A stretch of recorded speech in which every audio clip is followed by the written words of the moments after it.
Hey, welcome back, everyone. It is time for us to talk about the poor man's cover call. We're going to talk about a trade I recently did with Chevron. And I'll tell you what, the initial trade setup for this trade was beautiful. And it was going to be what seemed to be a 45-day trade. Now let's fast forward to where we're at now. It was not that long ago. In fact, it was 10 days ago, where we placed this poor man's covered call trade. Now I'm going to break this down. What we did was this. Right before they distribute their dividend, we decided to take a position in Chevron using the poor man's covered call investment strategy. Now, what we did is we bought the 97.50 leap. We then paid $57.15. And when you ran the numbers for that trade, you could see that the time value portion, or the cost of the option, that leaps option, was only 0.38%. And I'll tell you, that's 59 cents per share. And our very first, basically at the money strike, would have paid us $4.83. So this was going to be a rockin' trade if it went our way. Now, the upfront projections, the cash flow projection for the length of this trade, which is about 40 days, was going to be $2,800. $2,800 for the 5 contracts I was going to run. Remember, I was going to buy 5 leaps call options, the 97.50 strike, going to pay $57.15 for it. I was going to write that near-term cover call. Now, the stock was trading at $54.14. I put the 155 out there. We got $4.83 for it. And you could see that we were just going to make some very, very clean projected income off of this one. Almost 10% if my shares were taken away. We unraveled the trade. Pocket almost $2,800. Now let's fast forward to where we're at now, because when I plugged in some numbers for a possible buyback, because right now Chevron has decided to seriously move higher. And you can see it's up $4 today, and the dividend has been distributed. So this thing is getting buyers at support. Buyers at support. So now they're moving the stock higher, buying low so they can ultimately sell high.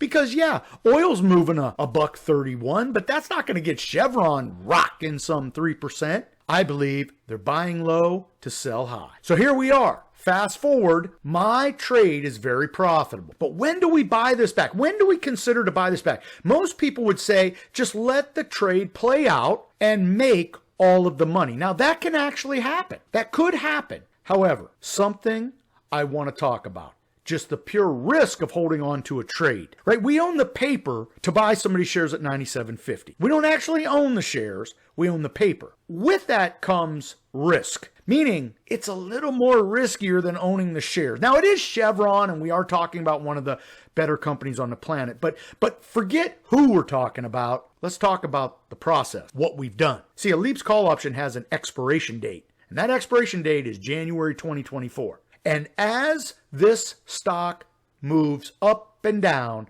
our leaps call option will move essentially 95% of a $1 move. Now, again, we picked a great stock. Chevron's probably not falling. But here's the deal. My leaps call option, for which I paid $57.15, if this thing were to go against me, we're talking about some serious weight on my shoulders. It doesn't move like a $154 investment does, one for one, because I've invested $57 and it will move 95% of a $1 move in the stock. My leaps call option can find itself down in a hideous way. So what I have to do is this. I have to sit back and say, okay, we can let this trade play out and let it unwind the way it's going to unwind, so far profitable, and let it go. Or I could say, man, that's $30,000 I could put back in the game. Because right now, let me show you. If I entered the buyback, which at the time I started this video, the buyback was going to be $6.55. When we buy back the option for $6.55, I'm down $875 on the near-term cover call. We know this, we understand this. The stock has moved away from our strike price. Our call option, our near-term call option, is going to gain in value for the most part. Well, because it's so early in the trade, that call option has a lot of time value in it. So it's going to be expensive to buy it back. So right now, it's $6.55. So do the numbers make sense to buy it back, pay the money out, then sell the leaps call option, and see what we have left? when we look at that, the current share price of my leaps at the time of this recording is $61.45. Now you can see I paid $57.15. The stock is trading for $2 over, yet look what my Leaps call option is selling for. Unbelievable how a Leaps call option will move, because as we're pushing harder and faster, remember, Chevron's up $4 today. That Leaps call option grows, and now it's worth $61.45. So when we do the quick math on that, I lose $875 in my near-term covered call, and that's okay. Now we're going to sell the Leaps call option for $61.45, and you can see I lose $875, I make $21.50. My cash on cash percentage gain would be 4.4%, or my total cash flow on the table in this very short 7-day trade,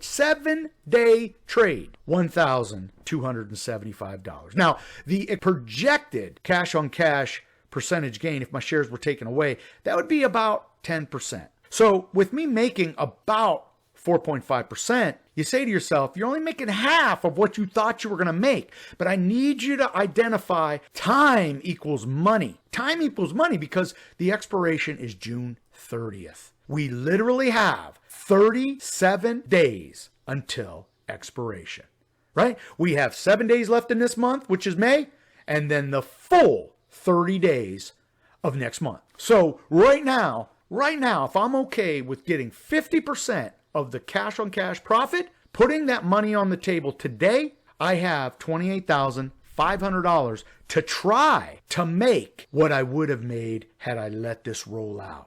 Do I take this off the board, make the $1,275, and then with the $30,000 try to generate more than $1,500? I'm going to need to make about $1,500 on my next trade because that's what I would have made here. That's going to be the trick. Or do we let it roll? Right now, I'm on the fence. I don't need to take this off the board. Chevron is rocking. Chevron is absolutely moving higher. There's a great trade.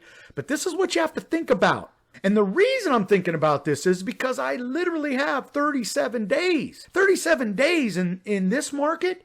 Man, I could use that 30 grand to sell short-term, weekly, cash secure puts on so many investments, generating maybe $1,000 a trade. And with me having 5 weeks, right? 5 weeks of time, that's potentially much more than the $1,500 I would make if I let this trade go to expiration. So I wanted to just talk to you about what I'm thinking, right? Seeing the world through my eyes, where I'm at with this trade, what I might do, and why I would do it.